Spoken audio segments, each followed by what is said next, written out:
Today our topic is a lithium bromide absorption refrigeration system. നമ്മൾ അടുത്ത vapour absorption refrigeration system പഠിക്കുകയാണ്. That is lithium bromide absorption system.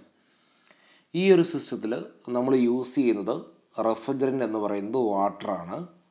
Then again ആ വാട്ടറിനെ absorb ചെയ്യാൻ വേണ്ടി നമ്മൾ ഉപയോഗിക്കുന്നത് ലിഥിയം ബ്രോമൈഡ് സൊല്യൂഷനാണ്. നമ്മൾ നേരത്തെ വാട്ടർ അമോണിയ സിസ്റ്റത്തിൽ അമോണിയ റെഫ്രിജറൻറ്റും ആ അമോണിയനെ അബ്സോർബ് ചെയ്യാൻ വേണ്ടി വാട്ടറും യൂസ് ചെയ്തിരുന്നു. ഇവിടെ നമ്മൾ യൂസ് ചെയ്യുന്ന റെഫ്രിജറൻറ്റ് വാട്ടറാണ്. ആ വാട്ടറിനെ അബ്സോർബ് ചെയ്യാൻ വേണ്ടി നമ്മൾ യൂസ് ചെയ്യുന്നത് ലിഥിയം ബ്രോമൈഡ് സൊല്യൂഷനാണ്. നമുക്ക് ആദ്യം ഈ അറേഞ്ച്മെൻറ്റ് എന്താണെന്ന് നോക്കാം. ദെൻ നമുക്ക് 1 by 1 ആയിട്ട് കാര്യങ്ങൾ പഠിക്കാം. നമുക്കിവിടെ 2 കമ്പാർട്ട്മെൻ്റ് ഉണ്ട്. കണ്ടൻസറും ജനറേറ്ററും ഇരിക്കുന്ന ഒരു ഹൈ പ്രഷർ കമ്പാർട്ട്മെൻറ്റുണ്ട്. അതുപോലെ തന്നെ ഇവാപ്പറേറ്ററും അബ്സോർബറും ഇരിക്കുന്ന ഒരു ലോ പ്രഷർ കമ്പാർട്ട്മെൻറ്റും ഉണ്ട്. കുറച്ചുകൂടെ നന്നായിട്ട് കാണാൻ വേണ്ടി ഈ കാണുന്ന രീതിയിൽ 2 കമ്പാർട്ട്മെൻ്റ് ഉണ്ട്. ഒന്ന് ഇവാപ്പറേറ്റർ കമ്പാർട്ട്മെൻറ്റും ദെൻ അബ്സോർബർ കമ്പാർട്ട്മെൻറ്റും. ഇത് രണ്ടും കൂടെ ഒരുമിച്ച് ഒരു ലോ പ്രഷർ കമ്പാർട്ട്മെൻറ്റിൽ ആണ് ഇരിക്കുന്നത്. ദെൻ എഗെയിൻ കണ്ടൻസറും അതുപോലെ തന്നെ ജനറേറ്ററും അതും ഒരൊറ്റ കമ്പാർട്ട്മെൻറ്റിലാണ് ഇരിക്കുന്നത്, ഒരു ഹൈ പ്രഷർ കമ്പാർട്ട്മെൻറ്റിലാണ്. ഇനി ഈ ഒരു സിസ്റ്റത്തിൻ്റെ വർക്കിംഗ് എങ്ങനെയാണെന്ന് നോക്കാം. ഈ ഒരു കാണുന്നത് ലിഥിയം ബ്രോമൈഡാണ്. ഈ ഒരു കാണുന്നത് ലിഥിയം ബ്രോമൈഡ് സൊല്യൂഷനാണ്. ഈ കാണുന്നത് ലിഥിയം ബ്രോമൈഡ് സൊല്യൂഷനാണ്. ദെൻ ഇവിടെ ആയിട്ട് നമുക്ക് വളരെ കോൾഡായിട്ടുള്ള വാട്ടർ നമ്മളിവിടെ ഇവാപ്പറേറ്ററിൽ കീപ്പ് ചെയ്യുന്നു. വളരെ കോൾഡായിട്ടുള്ളൊരു വാട്ടർ ഇവാപ്പറേറ്ററിൽ കീപ്പ് ചെയ്യുന്നു. ഇനി നമുക്ക് ഏത് സ്പേസ് ആണോ കൂൾ ചെയ്യേണ്ടത് ആ സ്പേസിൽ നിന്ന് ഹീറ്റ് അബ്സോർബ് ചെയ്ത് വരുന്ന ഹൈ ടെമ്പറേച്ചർ വാട്ടർ ഉണ്ടാകും, അല്ലെങ്കിൽ ഹൈ ടെമ്പറേച്ചർ ഫ്ലൂയിഡ് ഉണ്ടാകും. ആ ഹൈ ടെമ്പറേച്ചർ ഫ്ലൂയിഡ് നമ്മൾ ഇതുപോലെ ഒരു പൈപ്പ് ലൈനിൽ കൂടെ ഇവാപ്പറേറ്ററിലൂടെ കടത്തി വിട്ട് ദെൻ ഇവാപ്പറേറ്ററിൽ തണുത്ത വെള്ളം ഉപയോഗിച്ചുകൊണ്ട് ആ ഹൈ ടെമ്പറേച്ചർ ഫ്ലൂയിഡിനെ ലോ ടെമ്പറേച്ചർ ഫ്ലൂയിഡ് ആക്കിയിട്ട് എഗെയിൻ നമുക്ക് ഏത് സ്പേസ് ആണോ കൂൾ ചെയ്യേണ്ട ആ സ്പേസിലേക്ക് സപ്ലൈ ചെയ്യുന്നു. ഓക്കെ, അപ്പോൾ ഇവിടെ ഈ ഹൈ ടെമ്പറേച്ചർ ഫ്ലൂയിഡിനെ ലോ ടെമ്പറേച്ചർ ഫ്ലൂയിഡ് ആക്കുന്നു. അങ്ങനെയെങ്കിൽ ആ ഫ്ലൂയിഡിൻ്റെ ടെമ്പറേച്ചർ അബ്സോർബ് ചെയ്യുന്നു? ഈ ഇവാപ്പറേറ്ററിലുള്ള ലോ ടെമ്പറേച്ചർ വാട്ടർ അത് അബ്സോർബ് ചെയ്യുന്നു. ഓക്കെ, ആ വാട്ടറിൻ്റെ അബ്സോർപ്ഷൻ റേറ്റ് കൂട്ടാൻ വേണ്ടി ഈ കാണുന്നതാണ് വാട്ടർ സ്റ്റോർ ചെയ്തിരിക്കുന്ന ഒരു റിസർവോയർ. അപ്പോൾ ആ റിസർവോയറിൽ നിന്ന് ഒരു പമ്പ് ഉപയോഗിച്ചുകൊണ്ട് നമ്മൾ വാട്ടർ ആ കോയിലിൻ്റെ പുറത്തോട്ട് സ്പ്രേ ചെയ്യുന്നതാണ് ഈ കാണിക്കുന്നത്. ഓക്കെ, അപ്പോൾ അത്തരത്തിൽ ഇതാണ് നമ്മുടെ കോയിൽ. ഈ കോയിലിനകത്തൂടെയാണ് നമുക്ക് വേണ്ട ഏത് സ്പേസാണ് കൂൾ ചെയ്യേണ്ട ആ സ്പേസിൽ കൂടെ ഫ്ലോ ചെയ്യുന്ന ഫ്ലൂയിഡ്. അപ്പോൾ ആ ഫ്ലൂയിഡ് സ്പേസിൽ നിന്ന് ഹൈ ടെമ്പറേച്ചറിൽ സ്പേസിലെ ഹീറ്റ് അബ്സോർബ് ചെയ്തിട്ട് ഹൈ ടെമ്പറേച്ചറായിട്ട് വരുന്നു. അത് ഇവാപ്പറേറ്ററിൽ കൂടെ കടന്നു പോകുന്നു. ദെൻ അത് ലോ ടെമ്പറേച്ചറായിട്ട് എഗെയിൻ ആ കൂൾ ചെയ്യേണ്ട സ്പേസിലേക്ക് പോകുന്നു. അപ്പോൾ ഇവിടെ നമുക്ക് വാട്ടർ നമ്മൾ സ്റ്റോർ ചെയ്തിരിക്കുന്നത് ലോ ടെമ്പറേച്ചറിലാണ്. ആ സ്റ്റോർ ചെയ്തിരിക്കുന്ന വാട്ടറിനെ ഒരു പമ്പ് ഉപയോഗിച്ചുകൊണ്ട് നമ്മൾ ആ കോയിലിൻ്റെ പുറത്തോട്ട് സ്പ്രേ ചെയ്യുന്നു. അപ്പോൾ സ്പ്രേ ചെയ്യുമ്പോൾ ഈ വാട്ടർ ഇവാപ്പറേറ്റ് ചെയ്യും. മാത്രമല്ല ഈ ഒരു കമ്പാർട്ട്മെൻറ്റ് അബ്സോർബറും ഇവാപ്പറേറ്ററും ഇരിക്കുന്ന കമ്പാർട്ട്മെൻറ്റ് ലോ പ്രഷർ ആയതുകൊണ്ട് തന്നെ വാട്ടറിൻ്റെ ബോയിലിംഗ് പോയിൻറ്റും കുറവായിരിക്കും ഇവിടെ. അപ്പോൾ അതുകൊണ്ട് തന്നെ കുറച്ച് ഹീറ്റ് അബ്സോർബ് ചെയ്യുമ്പോഴേ വാട്ടർ ഒരു വേപ്പർ സ്റ്റേജിലേക്ക് പോകും. അപ്പോൾ ഇവാപ്പറേറ്ററിൽ അത്തരത്തിൽ വേപ്പർ ഫോം ചെയ്യുന്നു. ആ വേപ്പറിനെ താഴെയുള്ള ലിഥിയം ബ്രോമൈഡ് കമ്പാർട്ട്മെൻറ്റ് അബ്സോർബ് ചെയ്യുന്നു. കാരണം ലിഥിയം ബ്രോമൈഡിന് വാട്ടറിനോട് സ്ട്രോങ് ആയിട്ടുള്ളൊരു അഫിനിറ്റി ഉണ്ട്. അപ്പോൾ അതുകൊണ്ട് ഈ ലിഥിയം ബ്രോമൈഡ് ഇവിടെ ജനറേറ്റ് ചെയ്യുന്ന വാട്ടർ വേപ്പറിനെ അബ്സോർബ് ചെയ്യുന്നു. അപ്പോൾ അത്തരത്തിൽ വാട്ടർ വേപ്പറിനെ അബ്സോർബ് ചെയ്യുമ്പോൾ ലിഥിയം ബ്രോമൈഡിനെ അബ്സോർബ് കഴിഞ്ഞിട്ടുള്ള ആ സ്റ്റേറ്റിനെ വിളിക്കുന്ന പേരാണ് വീക്ക് ലിഥിയം ബ്രോമൈഡ് സൊല്യൂഷൻ. അപ്പോൾ ലിഥിയം ബ്രോമൈഡ് വാട്ടർ ഇല്ലാത്ത ഒരു കണ്ടീഷനിൽ നമ്മളതിനെ സ്ട്രോങ് ലിഥിയം ബ്രോമൈഡ് സൊല്യൂഷൻ എന്ന് വിളിക്കും. വാട്ടർ അബ്സോർബ് ചെയ്ത് കഴിയുമ്പോഴുള്ള ലിഥിയം ബ്രോമൈഡ് സൊല്യൂഷനെ നമ്മൾ വീക്ക് ലിഥിയം ബ്രോമൈഡ് സൊല്യൂഷൻ എന്ന് വിളിക്കും. അപ്പോൾ അത്തരത്തിൽ ഈ അബ്സോർബറിൽ ഉള്ള ലിഥിയം ബ്രോമൈഡ് വാട്ടർ വേപ്പറിനെ അബ്സോർബ് ചെയ്ത് അതൊരു വീക്ക് ലിഥിയം ബ്രോമൈഡ് സൊല്യൂഷനായി മാറുന്നു. ഈ വീക്ക് ലിഥിയം ബ്രോമൈഡ് സൊല്യൂഷനെ പമ്പ് ഉപയോഗിച്ചുകൊണ്ട് പമ്പ് ചെയ്യുന്നു. എങ്ങോട്ട്? ജനറേറ്ററിലേക്ക്. ഒരു ഹീറ്റ് എക്സ്ചേഞ്ചറിലൂടെ കടത്തിവിട്ട് നമ്മൾ ആ വീക്ക് ലിഥിയം ബ്രോമൈഡ് സൊല്യൂഷനെ ജനറേറ്ററിലേക്ക് സപ്ലൈ ചെയ്തു. ഓക്കെ, ജനറേറ്റർ എന്ത് ചെയ്യും? ഒരു ഹീറ്റിംഗ് കോയിൽ ഉപയോഗിച്ചുകൊണ്ട് ജനറേറ്ററിലേക്ക് ഹീറ്റ് സപ്ലൈ ചെയ്യുന്നു. ഹീറ്റ് സപ്ലൈ ചെയ്യുമ്പോൾ എന്ത് സംഭവിക്കും? ലിഥിയം ബ്രോമൈഡ് സൊല്യൂഷനിൽ ആ ഒരു സ്ട്രോങ് വീക്കായിട്ടുള്ള ലിഥിയം ബ്രോമൈഡ് സൊല്യൂഷനിൽ നിന്ന് വാട്ടർ ഇവാപ്പറേറ്റ് ചെയ്യുന്നു. വാട്ടർ ഇവാപ്പറേറ്റ് ചെയ്തു പോവും. പിന്നെ മിച്ചമുള്ളതെന്ന് പറയുമ്പോൾ ലിഥിയം ബ്രോമൈഡ് ആയിരിക്കും കൂടുതൽ. സോ സ്ട്രോങ് ആയിട്ടുള്ള ലിഥിയം ബ്രോമൈഡ് സൊല്യൂഷൻ ആയിരിക്കും പിന്നെ ജനറേറ്ററിൽ അവശേഷിക്കുക. ആ സ്ട്രോങ് ആയിട്ടുള്ള ലിഥിയം ബ്രോമൈഡ് സൊല്യൂഷൻ ഈ ഹീറ്റ് എക്സ്ചേഞ്ചറൊക്കെ കടന്നു വന്ന് നേരെ അബ്സോർബറിലേക്ക് പോകുന്നു. അബ്സോർബറിൽ അത് സ്പ്രേ ചെയ്യിക്കുന്നു. കാരണം അബ്സോർബറിൽ അത് സ്പ്രേ ചെയ്യിക്കുമ്പോൾ ആ സ്പ്രേ ചെയ്യുന്ന ലിഥിയം ബ്രോമൈഡ് ആ ഇവാപ്പറേറ്ററിൽ നിന്ന് വരുന്ന വാട്ടർ വേപ്പറിനെ അബ്സോർബ് ചെയ്യുന്ന ആ റേറ്റ് കൂടുതലായിരിക്കും. സോ അതിനുവേണ്ടി ജനറേറ്ററിൽ നിന്ന് വരുന്ന സ്ട്രോങ് ആയിട്ടുള്ള ലിഥിയം ബ്രോമൈഡ് സൊല്യൂഷൻ ഈ അബ്സോർബറിൽ സ്പ്രേ ചെയ്യിക്കുന്നു. ഓക്കെ, ഇത്രയാണ് അറേഞ്ച്മെൻറ്റ്. അപ്പോൾ ഇവാപ്പറേറ്ററിൽ ജനറേറ്റ് ചെയ്യുന്ന വാട്ടർ വേപ്പറിനെ അബ്സോർബറിലുള്ള ലിഥിയം ബ്രോമൈഡ് സൊല്യൂഷൻ അബ്സോർബ് ചെയ്ത് വീക്ക് സൊല്യൂഷനായി മാറുന്നു. ആ വീക്ക് സൊല്യൂഷനെ പമ്പ് ചെയ്ത് ജനറേറ്ററിലേക്ക് കൊടുക്കുന്നു. ജനറേറ്ററിലേക്ക് ഒരു ഹീറ്റിംഗ് കോയിൽ ഉപയോഗിച്ച് ഹീറ്റ് സപ്ലൈ ചെയ്യുമ്പോൾ ലിഥിയം ബ്രോമൈഡ് സൊല്യൂഷനിൽ നിന്നും വാട്ടർ വേപ്പർ സെപ്പറേറ്റ് ആവുന്നു. വാട്ടർ വേപ്പർ നേരെ കണ്ടൻസറിലേക്ക് പോകുന്നു. മിച്ചമുള്ളത് സ്ട്രോങ് ആയിട്ടുള്ള ലിഥിയം ബ്രോമൈഡ് സൊല്യൂഷനാണ്. സ്ട്രോങ് എന്ന് പറയാൻ കാരണം ആ ലിഥിയം ബ്രോമൈഡ് സൊല്യൂഷനകത്ത് വളരെ കുറച്ച് വാട്ടർ കണ്ടൻറ്റേ ഉള്ളൂ. സോ ആ സ്ട്രോങ് ആയിട്ടുള്ള ലിഥിയം ബ്രോമൈഡ് സൊല്യൂഷനെ നേരെ അബ്സോർബിലേക്ക് കൊടുത്തു അവിടെ അത് സ്പ്രേ ചെയ്യിപ്പിക്കുന്നു. ഓക്കെ, ഇവിടെ ഒരു ഹീറ്റ് എക്സ്ചേഞ്ചർ യൂസ് ചെയ്യും. ആ ഹീറ്റ് എക്സ്ചേഞ്ചർ യൂസ് ചെയ്യുന്നത് എന്തിനാണെന്ന് ചോദിച്ചാൽ ജനറേറ്ററിൽ നിന്ന് അബ്സോർബറിലേക്ക് റിട്ടേൺ വരുന്ന സ്ട്രോങ് ആയിട്ടുള്ള ലിഥിയം ബ്രോമൈഡ് സൊല്യൂഷൻ അത് ഹൈ ടെമ്പറേച്ചർ ആയിരിക്കും. അപ്പോൾ ആ ഹൈ എനർജിയുള്ള ആ ഒരു സ്ട്രോങ് ലിഥിയം ബ്രോമൈഡ് സൊല്യൂഷൻ അതിൻ്റെ എനർജി വീക്ക് ലിഥിയം ബ്രോമൈഡ് സൊല്യൂഷന് ട്രാൻസ്ഫർ ചെയ്യുന്നു. അപ്പോൾ കുറച്ച് എനർജി മതി ജനറേറ്ററിൽ ഹീറ്റ് ചെയ്യാൻ. അപ്പോൾ അതുകൊണ്ട് വീക്ക് ലിഥിയം ബ്രോമൈഡ് സൊല്യൂഷൻ ആ സ്ട്രോങ് ലിഥിയം ബ്രോമൈഡ് സൊല്യൂഷനിൽ നിന്ന് ഹീറ്റ് അബ്സോർബ് ചെയ്യുന്നു. ഓക്കെ, അതിനാണ് ഈ ഒരു ഹീറ്റ് എക്സ്ചേഞ്ചർ വെക്കുക.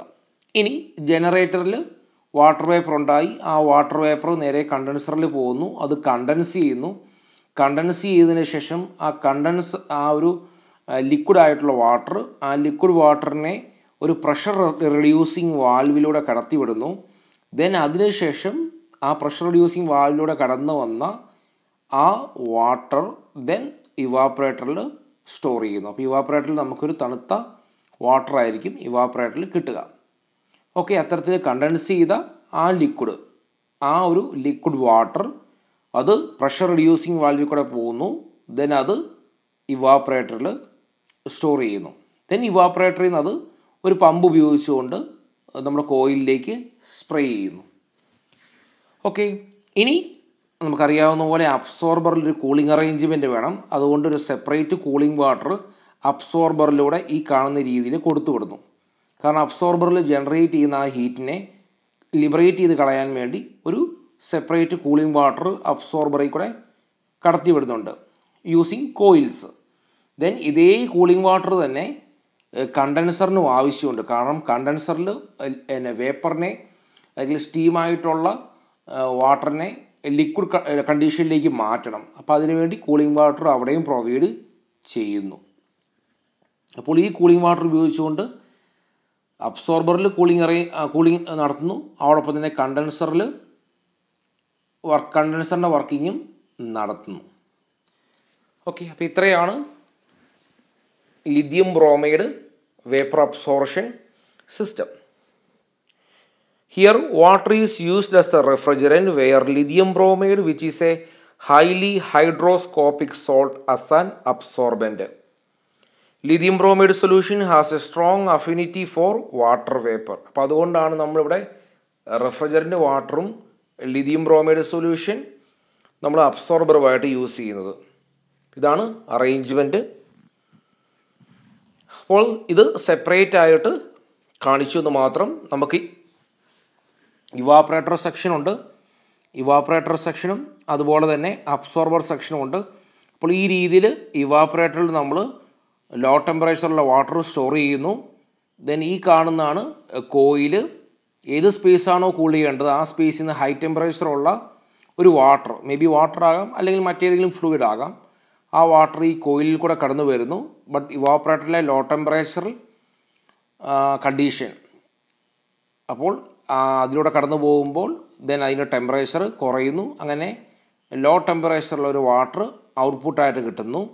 ആ വാട്ടറാണ് ദെൻ ഏത് സ്പേസാണോ കൂൾ ചെയ്യേണ്ടത് ആ സ്പേസിലേക്ക് പോവുക. ദെൻ ഈ ഇവാപ്പറേറ്ററിലുള്ള വാട്ടറിനെ ഒരു പമ്പ് ഉപയോഗിച്ചുകൊണ്ട് നമ്മൾ സ്പ്രേ ചെയ്യിപ്പിക്കുന്നു. എന്തിനാണ് സ്പ്രേ ചെയ്യിപ്പിക്കുന്നത്? ആ റേറ്റ് ഓഫ് ഹീറ്റ് ട്രാൻസ്ഫർ കൂട്ടാൻ വേണ്ടി ആണ് നമ്മൾ സ്പ്രേ ചെയ്യിപ്പിക്കുക. ഓക്കെ, ഇനി ഈ ഇവാപ്പറേറ്ററിൽ വരുന്ന വേപ്പർ, ഇവാപ്പറേറ്റർ ഡെവലപ്പ് ചെയ്യുന്ന ആ വേപ്പറിനെ അബ്സോർബറിലുള്ള ലിഥിയം ബ്രോമൈഡ് സൊല്യൂഷൻ അബ്സോർബ് ചെയ്യുന്നു. ദെൻ എന്നിട്ടത് വീക്ക് സൊല്യൂഷനായി മാറുന്നു. ആ വീക്ക് സൊല്യൂഷൻ ദെൻ നമ്മൾ ജനറേറ്ററിലേക്ക് സപ്ലൈ ചെയ്യുന്നു. ആ വീക്ക് ലിഥിയം ബ്രോമൈഡ് സൊല്യൂഷൻ ജനറേറ്ററിലേക്ക് സപ്ലൈ ചെയ്യുന്നു. ഓക്കെ, ഇനി അതുപോലെ തന്നെ ഇവാപ്പറേറ്ററിലേക്ക് വരുന്ന വെള്ളം, ആ കോൾഡ് വാട്ടർ എന്ന് പറയുന്നത് എവിടെ നിന്നാണ്? ഫ്രം കണ്ടൻസറാണ്.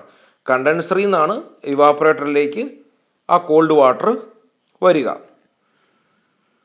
അതുപോലെ തന്നെ അബ്സോർബറിൽ ഒരു കൂളിംഗ് അറേഞ്ച്മെൻറ്റും പ്രൊവൈഡ് ചെയ്യുന്നു. ഇനി അബ്സോർബറിലേക്ക് വരുന്ന ലിഥിയം ബ്രോമൈഡ് സൊല്യൂഷൻ ഉണ്ട്. ജനറേറ്ററിൽ നമുക്കറിയാം, നമ്മൾ പറഞ്ഞു ജനറേറ്ററിൽ നമ്മൾ ഹീറ്റ് സപ്ലൈ ചെയ്യുമ്പോൾ വാട്ടർ വേപ്പർ സെപ്പറേറ്റ് ആവുന്നു. ദെൻ മിച്ചമുള്ള ആ ലിഥിയം ബ്രോമൈഡ് സൊല്യൂഷനെ നമ്മൾ സ്ട്രോങ് സൊല്യൂഷൻ എന്ന് വിളിക്കും. അത് നേരെ തിരിച്ച് റിട്ടേൺ അബ്സോർബറിലേക്ക് വരുന്നു. So from generator strong lithium bromide solution അബ്സോർബറിലേക്ക് വരുന്നു. എന്നിട്ട് ഈ രീതിയിൽ അത് സ്പ്രേ ചെയ്യുന്നു. ഇങ്ങനെ സ്പ്രേ ചെയ്യാൻ കാരണം, ഇങ്ങനെ സ്പ്രേ ചെയ്യുമ്പോൾ അത് വാട്ടർ വേപ്പറുമായിട്ട് വാട്ടർ വേപ്പറിനെ പെട്ടെന്ന് അബ്സോർബ് ചെയ്യുന്ന റേറ്റ് കൂട്ടി ദെൻ അത് എളുപ്പം വീക്ക് ലിഥിയം ബ്രോമൈഡ് സൊല്യൂഷനായി മാറാൻ വേണ്ടിയാണ് ഇത്തരത്തിൽ സ്പ്രേ ചെയ്യിക്കുന്നത്. അപ്പോൾ ഇവാപ്പറേറ്ററും അബ്സോർബർ കമ്പാർട്ട്മെൻറ്റിലും നടക്കുന്ന കാര്യങ്ങൾ ഇതാണ്.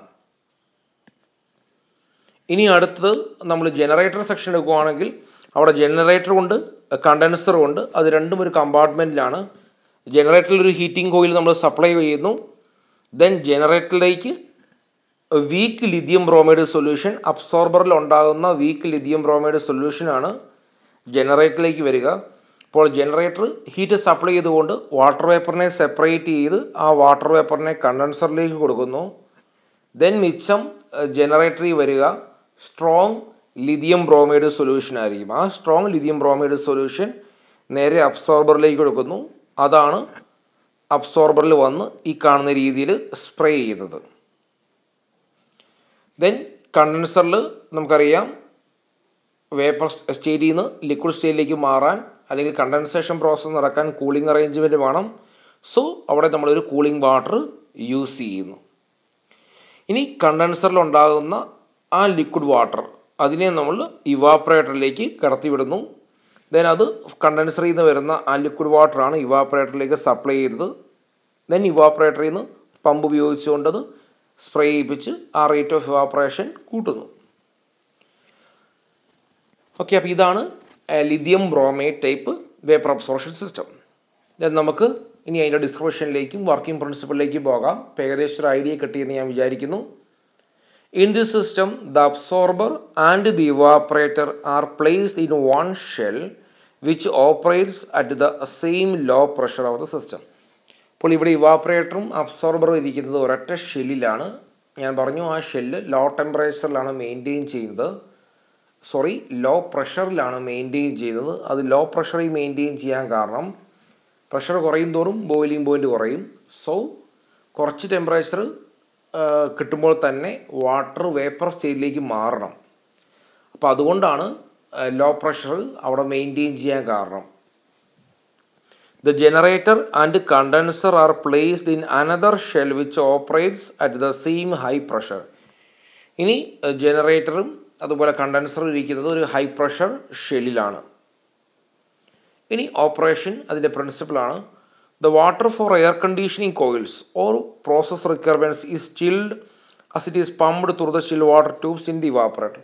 അപ്പോൾ നമുക്ക് ഏത് സ്പേസ് ആണോ കൂൾ ചെയ്യേണ്ടത് ആ സ്പേസിൽ കൂടെ സർക്കുലേറ്റ് ചെയ്ത് അവിടുത്തെ ഹീറ്റ് അബ്സോർബ് ചെയ്ത് ഹോട്ട് വാട്ടറായി മാറിയ വെള്ളമാണ് ഒരു ട്യൂബിൽ കൂടെ ഇവാപ്പറേറ്ററിലേക്ക് വരുന്നത്. ദെൻ ഇവാപ്പറേറ്ററിൽ തണുത്ത വെള്ളം ഉപയോഗിച്ചുകൊണ്ട് ആ ട്യൂബിനകത്തുള്ള വെള്ളത്തെ നമ്മൾ തണുപ്പിക്കുന്നു. ദെൻ ആ തണുപ്പിച്ച വെള്ളമാണ് അഗെയിൻ നമ്മളത് ഏത് സ്പേസാണോ കൂൾ ചെയ്യേണ്ടത് ആ സ്പേസിലേക്ക് സർക്കുലേറ്റ് ചെയ്യുന്നത്. അതാണ് ഈ കാണിക്കുന്നത്. Okay, then pressure inside the evaporator is maintain very low, therefore the refrigerant water evaporates. അപ്പോൾ ഇവാപ്പറേറ്ററിനകത്തെ അല്ലെങ്കിൽ ആ ഇവാപ്പറേറ്റർ സെക്ഷനിലെ പ്രഷർ കുറവായതുകൊണ്ട് തന്നെ കുറച്ച് ഹീറ്റ് കിട്ടുമ്പോഴേ വാട്ടർ ഇവാപ്പറേറ്റ് ചെയ്യും, വാട്ടർ വേപ്പർ സ്റ്റേറ്റിലേക്ക് മാറുന്നു. Then the water vapor thus formed will be absorbed by the strong lithium bromide solution which is sprayed in the absorber. ഇപ്പോൾ നമ്മൾ കണ്ടു അബ്സോർബറിൽ ലിഥിയം ബ്രോമൈഡ് സൊല്യൂഷൻ സ്പ്രേ ചെയ്യുന്നത്. സ്ട്രോങ് ലിഥിയം ബ്രോമൈഡ് സൊല്യൂഷനാണ് സ്പ്രേ ചെയ്യുന്നത്. ഈ strong lithium bromide solution എവിടെ നിന്ന് വരുന്നു? ജനറേറ്ററിൽ നിന്ന് വരുന്നു. അപ്പോൾ ഈ സ്ട്രോങ് ലിഥിയം ബ്രോമൈഡ് സൊല്യൂഷൻ അത് വാട്ടർ വേപ്പർ അതിനെ അബ്സോർബ് ചെയ്യുന്നു. Then in absorbing the water vapor, the lithium bromide solution helps in maintaining a very low pressure needed in the evaporator and the solution becomes weak. അപ്പോൾ lithium bromide solution water വേപ്പറിനെ absorb ചെയ്ത് അത് weak solution എന്ന് പറയുന്ന കാറ്റഗറിയിലേക്ക് മാറുന്നു. Then ഈ weak solution is pumped by a pump to the generator. ഈ weak സൊല്യൂഷനെ ഒരു പമ്പ് ഉപയോഗിച്ചുകൊണ്ട് നമ്മൾ ജനറേറ്ററിലേക്ക് സപ്ലൈ ചെയ്യുന്നു. Then a portion of water is evaporated by the heat and the solution now becomes more soft. അപ്പോൾ നമ്മൾ ഈ വീക്ക് ലിഥിയം ബ്രോമൈഡ് സൊല്യൂഷനെ ജനറേറ്ററിലേക്ക് കൊടുക്കുന്നു. ജനറേറ്ററിൽ എന്താ സംഭവിക്കുന്നത്? ജനറേറ്ററിൽ ഹീറ്റ് സപ്ലൈ ചെയ്യുമ്പോൾ ഈ ലിഥിയം ബ്രോമൈഡ് സൊല്യൂഷനും വാട്ടറും തമ്മിൽ സെപ്പറേറ്റ് ആവുന്നു. അങ്ങനെ ജനറേറ്ററിൽ വാട്ടർ വേപ്പർ ഫോം ചെയ്യുന്നു. അതുപോലെ തന്നെ ജനറേറ്ററിൽ മിച്ചമുള്ള വാട്ടർ റിമൂവ് ആയതിനു ശേഷമുള്ള ആ ലിഥിയം ബ്രോമൈഡ് സൊല്യൂഷനെ സ്ട്രോങ് ലിഥിയം ബ്രോമൈഡ് സൊല്യൂഷൻ എന്ന് വിളിക്കുന്നു. ദെൻ ഈ സ്ട്രോങ് ലിഥിയം ബ്രോമൈഡ് സൊല്യൂഷനാണ് is passed through the heat exchanger and then sprayed in the absorber. അപ്പോൾ ജനറേറ്ററിൽ മിച്ചം വന്ന ആ lithium bromide solution strong lithium bromide സൊല്യൂഷനെ ദെൻ അബ്സോർബറിലേക്ക് കൊണ്ടുപോയി സ്പ്രേ ചെയ്യുന്നു. ഇതിനിടയ്ക്ക് ഒരു ഹീറ്റ് എക്സ്ചേഞ്ചർ ഉണ്ട്. ആ ഹീറ്റ് എക്സ്ചേഞ്ചർ ഡ്യൂട്ടി എന്താണെന്നുള്ളത് നിങ്ങൾക്കറിയാം. Then the weak solution of lithium bromide from the absorber to the generator is also pass through the heat exchanger. അപ്പോൾ അതും നമ്മൾ പറഞ്ഞായിരുന്നു. ഹീറ്റ് എക്സ്ചേഞ്ചർ എന്ന് പറയുമ്പം ഹീറ്റ് എക്സ്ചേഞ്ച് ചെയ്യാൻ വേണ്ടിയാണ് യൂസ് ചെയ്യുന്നത്. ഈ ഒരു സിസ്റ്റത്തിൻ്റെ പെർഫോമൻസ് കൂട്ടുക എന്നൊരു ഉദ്ദേശത്തോടെയാണ് ആ ഹീറ്റ് എക്സ്ചേഞ്ചർ വെക്കുക. അപ്പോൾ അബ്സോർബറിൽ നിന്ന് ജനറേറ്ററിലേക്ക് പോകുന്ന വീക്ക് ലിഥിയം ബ്രോമൈഡ് സൊല്യൂഷൻ ജനറേറ്ററിൽ നിന്ന് അബ്സോർബറിലേക്ക് വരുന്ന സ്ട്രോങ് ലിഥിയം ബ്രോമൈഡ് സൊല്യൂഷൻ്റെ ഹീറ്റ് അബ്സോർബ് ചെയ്യുന്നു. ഹീറ്റ് അബ്സോർബ് ചെയ്തുകൊണ്ട് ഈ വീക്ക് ലിഥിയം ബ്രോമൈഡ് സൊല്യൂഷൻ ചൂടാവുന്നു, അല്ലെങ്കിൽ അതിൻ്റെ ടെമ്പറേച്ചർ കൂടുന്നു. എന്തിനെങ്ങനെ കൂട്ടുന്നത്? അപ്പോൾ അത്രയും കുറച്ച് എനർജി ജനറേറ്ററിൽ നമ്മൾ സ്പെൻഡ് ചെയ്താൽ മതി. ഓക്കെ, അതാണ് എഴുതിയിരിക്കുന്നത്. Thus reducing the quantity of heat or steam required to heat the weak solution in the generator. ആ ഒരു പർപ്പസിന് വേണ്ടിയാണ് ജനറേറ്ററിൽ കൊടുക്കേണ്ട എനർജി, ആ ഒരു എനർജി കുറയ്ക്കാൻ വേണ്ടിയാണ് ഈ ഒരു ഹീറ്റ് എക്സ്ചേഞ്ചർ വെച്ചിരിക്കുക. Then the refrigerant water vapour formed in the ജനറേറ്ററിൽ ഫോം ചെയ്യുന്ന വാട്ടർ വേപ്പർ എങ്ങോട്ട് പോകുന്നു? കണ്ടൻസറിലേക്ക് പോകുന്നു. ദെൻ കണ്ടൻസ് ആവുന്നു. അതാണ് ഈ പറയുന്നത്. The water vapor formed in the generator due to heating of solution are passed to the condenser where they are cooled and condensed by the cooling water flowing through the condenser. അപ്പോൾ കണ്ടൻസറിലൂടെ ഒഴുകുന്ന ആ cooling water ഉപയോഗിച്ചുകൊണ്ട് ഈ water വേപ്പറിനെ നമ്മൾ liquid ഫോമിലേക്ക് മാറ്റുന്നു, അതായത് liquid വാട്ടറായി മാറുന്നു. ഓക്കെ, ദെൻ നമ്മൾ ഈ ലിക്വിഡ് വാട്ടറിനെ ഇവാപ്പറേറ്ററിലേക്ക് സപ്ലൈ ചെയ്യുന്നു. അപ്പോൾ ഇവിടെ നമ്മൾ ശ്രദ്ധിക്കേണ്ട കാര്യം, കണ്ടൻസറിനും അതുപോലെ തന്നെ അബ്സോർബറിനും നമുക്കൊരു കൂളിംഗ് അറേഞ്ച്മെൻറ്റ് വേണം. ഓക്കെ, അപ്പോൾ സെയിം കൂളിംഗ് സിസ്റ്റം തന്നെ വേണമെങ്കിൽ യൂസ് ചെയ്യാം. അതും നമ്മൾ കണ്ടതായിരുന്നു. ഒരേ ഒരു കൂളിംഗ് സിസ്റ്റം യൂസ് ചെയ്തുകൊണ്ട്, ഒരൊറ്റ കൂളിംഗ് സിസ്റ്റം യൂസ് ചെയ്തുകൊണ്ട് അബ്സോർബറിലൂടെയും അതുപോലെ തന്നെ കണ്ടൻസറിലൂടെയും കടത്തി വിട്ടുകൊണ്ട് രണ്ട് സ്ഥലത്തെയും ഹീറ്റ് അബ്സോർബ് ചെയ്യുക.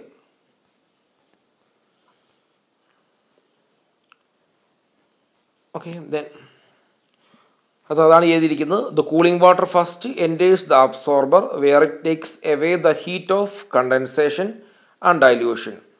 The condensate from the condenser is a supply to the evaporator. അപ്പോൾ കണ്ടൻസറിൽ ഉണ്ടായ കണ്ടൻസേറ്റ് അല്ലെങ്കിൽ ആ ലിക്വിഡ് വാട്ടറിനെ ദെൻ എങ്ങോട്ട് സപ്ലൈ ചെയ്യുന്നു? To the evaporator. Okay, then എങ്ങനെയാണ് സപ്ലൈ ചെയ്യുന്നത് ഇവാപ്പറേറ്ററിലേക്ക്? By passing through the pressure reducing valve. The pressure reducing valve reduces the pressure of condensate from condenser pressure to evaporator pressure.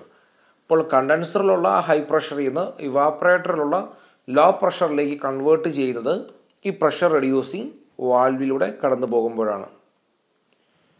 The cooled water from the evaporator is pumped and sprayed in the evaporator in order to cool the water for air conditioning flowing through the chill tubes. അപ്പോൾ നമ്മൾ കണ്ടു ആ tube, അതായത് ഏത് സ്പേസാണോ cool ചെയ്യേണ്ടത് അവിടെ നിന്ന് വരുന്ന ഹോട്ട് വാട്ടർ കടത്തിവിടുന്ന ആ ട്യൂബിൻ്റെ മുകളിലേക്ക് നമ്മൾ ഇവാപ്പറേറ്ററിലുള്ള കോൾഡ് വാട്ടർ സ്പ്രേ ചെയ്യുന്നു. അങ്ങനെ സ്പ്രേ ചെയ്ത് നമ്മൾ ആ ട്യൂബിനകത്തുള്ള വാട്ടർ ഓർ ഫ്ലൂയിഡ് അതിനെ തണുപ്പിക്കുന്നു.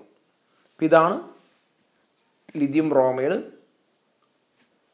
Vapour absorption refrigeration system. ഇനി ഒരു കമ്പാരിസൺ ആണ് വേപ്പർ കംപ്രഷൻ സിസ്റ്റവും വേപ്പർ അബ്സോർഷൻ സിസ്റ്റവും തമ്മിലുള്ളത്. അതിൽ വേപ്പർ കംപ്രഷൻ സിസ്റ്റത്തിൽ കംപ്രസർ യൂസ് ചെയ്യുന്നുണ്ട്, ഇവിടെ കംപ്രസർ ഇല്ല. ഇത് സ്യൂട്ടബിൾ ഫോർ ലോ കപ്പാസിറ്റിയാണ്, സ്യൂട്ടബിൾ ഫോർ ഹയർ കപ്പാസിറ്റിയാണ്. ഇവിടെ ഹൈ ഗ്രേഡ് എനർജിയാണ് യൂസ് ചെയ്യുന്നത്, that is mechanical energy and electrical energy. ഇവിടെ നമ്മൾ യൂസ് ചെയ്യുന്നത് ലോ ഗ്രേഡ് എനർജിയാണ്, അതായത് ഹീറ്റ് എനർജി ഉപയോഗിച്ചുകൊണ്ടാണ് ഈ ഒരു സിസ്റ്റം വർക്ക് ചെയ്യുക. ഇവിടെ COP കൂടുതലാണ്, COP കുറവാണ്. ഇവിടെ മൂവിങ് പാർട്സ് ഉണ്ട് കംപ്രസർ, ഇവിടെ വെരി ഫ്യൂ മൂവിങ് പാർട്സ് ആണ് ഉള്ളത്. ഇവിടെ ഹൈ നോയിസ് ആൻഡ് വൈബ്രേഷൻ ഉണ്ട് due to the working of a compressor. ഇവിടെ ലെസ് നോയിസ് ആൻഡ് വൈബ്രേഷൻ ആണ്. ഇവിടെ റെഗുലർ മെയിൻ്റനൻസ് ആവശ്യമാണ്, വെരി ലോ മെയിൻ്റനൻസ്. അതുപോലെ തന്നെ ഇനീഷ്യൽ ഇൻവെസ്റ്റ്മെൻറ്റ് ഇവിടെ ലെസ്സാണ്. ഇനീഷ്യൽ ഇൻവെസ്റ്റ്മെൻറ്റ് വേപ്പർ അബ്സോർഷനിൽ മോറാണ്. Leakage cannot be detected easily for a vapour compression system, but vapour absorption system leakage can be easily detected due to the presence of water. Here mechanical efficiency is low, here mechanical efficiency is high. Then advantages of vapor absorption system over vapor compression system, that is no compressor, less power requirement, utilizes waste energy. നമുക്കറിയാം vapour absorption system work ചെയ്യാൻ solar energy ഉപയോഗിച്ചുകൊണ്ടോ അല്ലെങ്കിൽ waste heat use ചെയ്തുകൊണ്ടോ എൻജിനിൽ നിന്ന് വരുന്ന ആ exhaust heat ഉപയോഗിച്ചുകൊണ്ട് വരെ നമുക്ക് ഈ ഒരു സിസ്റ്റം വർക്ക് ചെയ്യാൻ സാധിക്കും. Low running cost, less vibrations and noise, low maintenance, minimum refrigeration cost. ഇതാണ് വേപ്പർ അബ്സോർപ്ഷൻ സിസ്റ്റത്തിൻ്റെ advantages as compared to vapour compression system. Then disadvantages of vapor absorption system over vapor compression system: high initial capital cost, poor COP, higher heat rejection, low working pressures, corrosive nature of lithium bromide. Next class നമ്മൾ steam jet refrigeration system discuss ചെയ്യും. Thank you.